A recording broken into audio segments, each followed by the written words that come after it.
was a big boost. The sanctions was a very important thing.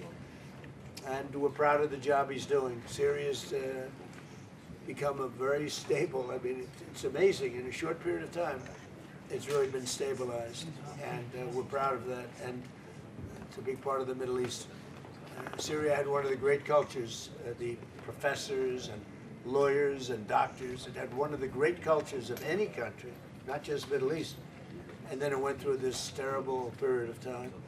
But it's a country that a lot of people are very proud of, and they're proud of the job he's done. Thank you very much, Mr. President. Like to say something? في الحقيقة نحن حققنا إنجاز كبير في تحرير سوريا وإسقاط النظام السابق.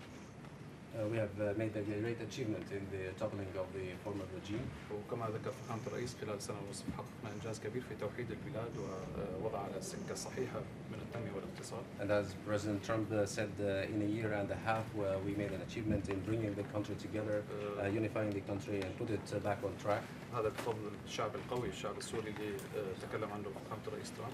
Of course, this is due to our strong people, the strong Syrian people that President Trump talked about. ثم القرار التاريخي اللي قام فيه الرئيس ترامب برفع العقوبات عن سوريا.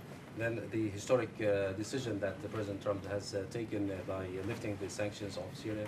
وأيضا مساعدة كل الأصدقاء المحبين في المنطقة من تركيا من دول الخليج من كل المنطقة. As well as the help of friendly countries and the loving countries in the region, Turkey and other countries in our neighborhood. الشعب السوري يشكر جميعا الرئيس ترامب. The entire Syrian people thanks President Trump. Thank you. Thank you very much. Proud of you. You have any questions? Mr. President, are you going to remove Syria from the state sponsor of terrorism list? I think I will, yeah. I think I will. Why wouldn't I? He's done a great job. Maybe he would have brought that up in a little while, but that's a good question, yeah. Any problems with that? I think we should. Yeah, I will. Do you still want Syria to help with Hezbollah in Lebanon? They could help, we'll find out. I think we're making a lot of progress. Mr. President, They could help. Mr. President, He would do a very good job. Prime Minister Netanyahu has been critical of aspects of your relationship in the last couple of days with President Erdoğan of Turkey. He said that Erdoğan has imperial ambitions on neighboring countries, presumably including Syria. Well, he hasn't been involved with Syria. If you think, he hasn't been involved with Israel at all. And he's left it alone. I wouldn't say he's a friend, because he's not a friend of, as you know, of Netanyahu, of Bibi. They don't get along, I think. But, for me, he's been great. Look, Turkey's been fantastic and a fantastic ally. They're also a NATO country. And Israel, we've done, no president's done as much for Israel as I have. Nobody even close. If you look at, just look at all the things with Jerusalem, all the different things that we've done. The Golan Heights, I did things, nobody has ever done anything for Israel like me. And we made tremendous progress. And we've made a lot of progress with Iran too. Wiped out their military, but they should have been done 47 years ago. And if I could, do you think that that Prime Minister Netanyahu should be re-elected? There's an election coming in Israel, or would you like to see new blood? I can tell you this: he's been a great wartime president. We worked as a prime minister. So we worked with each other very closely, and we went through a very big thing. We did a big thing together, and in my opinion, he's been a great wartime prime minister. I don't know anything about his politics. I'm not sure. I would think he should be popular because he did a very good job. We had and have a very good relationship. But he was a great wartime prime minister. President Trump said, If you had other prime ministers, you know what? There wouldn't be in Israel right now. You know that? There wouldn't be. It would have been blown to pieces by Iran. If you had a weak prime minister, you wouldn't have. And if you had a different president, I guarantee there wouldn't be. And Israel wouldn't exist today if you didn't have me as president. President Trump, sir, you said data from the Energy Information Administration revealed that U.S. crude oil production set a new record in the month of April under your leadership. That's right. Why is it important to keep hitting numbers like this at this moment in time? Why is it important that you were able to get this done and keep it on this trajectory? Well, when we decided to do this, it's called the denuclearization of Iran. We have to do it. We have to have. They're never going to have a nuclear weapon. And they admit they're never going to have it, but they behave badly, always behave badly. There's something wrong with them. But when we did this, we thought oil would go much higher, and it didn't go very high. And now it's coming way down, and you're going to see oil drop very low. Now maybe we'll do some other things that could lift it a little bit, but I don't think it's going to lift it a lot at all. I think oil is coming down. There's tremendous amounts of oil. Scott, what would you say about that?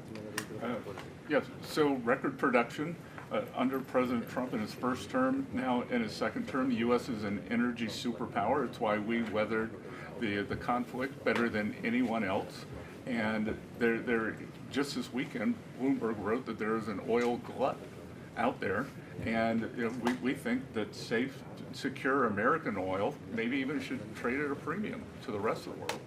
So we have, if you add it up, you take Saudi Arabia and take Russia, two big oil producers, we do more than twice as much. We do more than, so think of it, Saudi Arabia, Russia put together, we do more oil, and that's not including Venezuela. It's pretty amazing. And this all happened during my term. We started it at first term. Biden blew it because he had no idea what he was doing. But we are producing more oil right now than Saudi Arabia and Russia combined by almost double. Okay, any other Mr. questions? President, Yes, yes, you, ma'am. you said that dealing with the Iranians is a waste of time. How do you plan to get the nuclear material and the nuclear assurances that you want? Well, we've already got the nuclear material because it's so far underground, nobody's going to be able to get it except us because we have the equipment that can get it. But I call it the nuclear dust. The nuclear material is so far down underneath a mountain, and now that's been determined, that it would take massive machinery that we have that no other country has. Mr. They can't get So it. you have no plans to go in, boots on the ground? Why would I go in now? I'd go in when they're completely either eliminated or whatever happened, or an agreement's made. Mr. President, Yes. if you cut off trade with Spain, does that mean that you're going to have to renegotiate a trade agreement with the EU? With who? With the EU, any past trade agreements you already have? We're going to see what happens with the EU. You know, they've treated us very badly for years, and they took advantages. Look, we're very close to those countries, right? And to everybody in the EU. The problem is they took advantage of the United States for years. It's like him. They took advantage of Syria. He's bringing it back. And I'm bringing the United States back. We have the greatest economy we've ever had. We have the biggest investment. 19.2 trillion is being invested right now in the United States. 3 trillion was the record. Under Biden and under the past administration, they had less than $1 trillion for 4 years. We have 19.2 trillion in 12 months. Think of that. We have the largest amount of money being invested in a country in history. Pretty amazing. 19.2 trillion with a T. So, and they're building factories all over the country. I think yesterday Toyota announced they're leaving Mexico. And they're coming, I'm not that Mexico's thrilled about it, but they're leaving Mexico and they're coming to the United States to build what will be, I believe, the largest automobile plant either in the world or at least in this country. Mr. President, on oil Daniel? prices Quick today. domestic question. You announced on Truth Social a couple days ago that Walmart was cutting the price for Yeah. canned beef by 15%. How big of a deal is that for American customers this summer? So Walmart has agreed to cut their prices very substantially because things are going down. We're getting it down. We inherited very high prices. We inherited the highest prices in the history of our country, or 48 years to be exact, but I don't believe that. I think it's in history. So under Biden, they had tremendous inflation. Under the Democrats, we had tremendous inflation, record-setting inflation. And now, inflation is way down. Everything is great. We have, the prices are coming down, but we inherited, you know, they talk about they use different words to describe it. They had very high prices. The prices are coming down. And when the oil comes, you know, the oil is coming way down. The oil dropped by 50% in the last month. And when that comes down, it brings everything else down. No, it's affordability. And they came up with the word affordability, you know, like I take over, I'm there for 1 day, and they say affordability, affordability. I said, I've been here for one, remember with the eggs, the first day or 2 days later, I have my first news, and they talked about eggs. They said the eggs have gone up 5 times. I've been in office for 1 day. And I said, well, we'll have to do something. In fact, they told me not to order eggs for the Easter egg hunt at the White House. I should use plastic. I said, we're not doing that. And by the time we came, that was a couple of months later, that happened, and we ordered thousands of eggs. And right now, eggs are way down. The prices are way down, and they're coming down further. So they made up a phony word that they used. They said affordability. They're the ones that caused the affordability prices. I did, but I brought it down.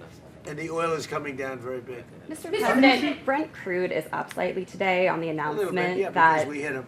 Anytime we hit them, it goes up a little bit, $2. is that what you mean? Is that what you meant when you said that we might see oil prices lift a little in A response little to? bit, yeah, $2, very little.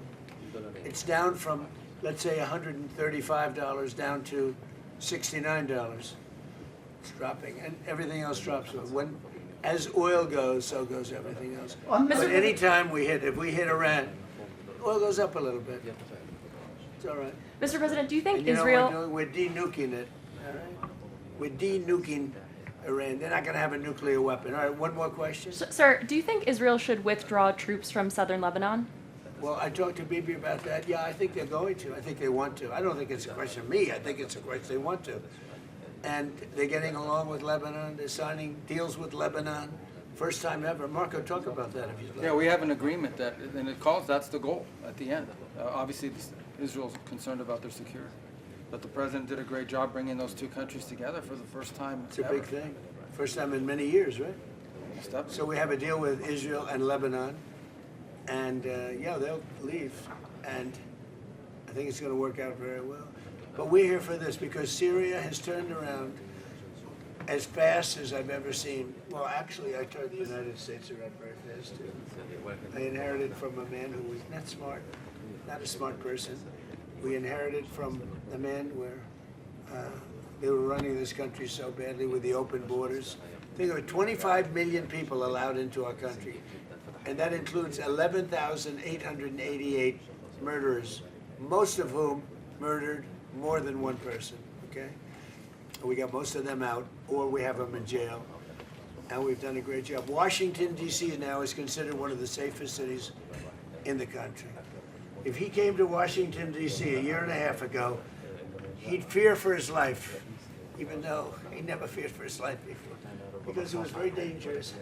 But somehow his territory might have even been a little more dangerous. I joke because, you know, he comes from a rough environment. Would you say that's right, Tom Barrett? It's sort of funny to think. I don't think he'd be too concerned with Washington a year and a half.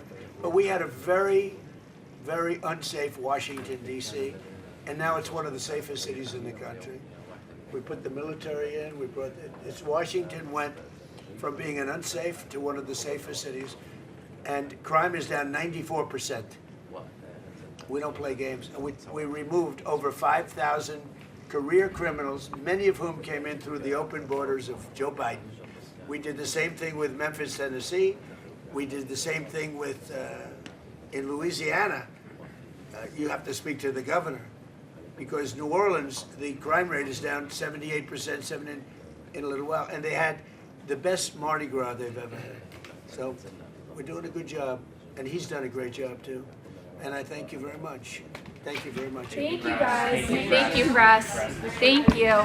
Thank you, guys. Thank you. Thank you. Thank you. Thank you, guys. You can head out right there. Thank you, guys. You got it?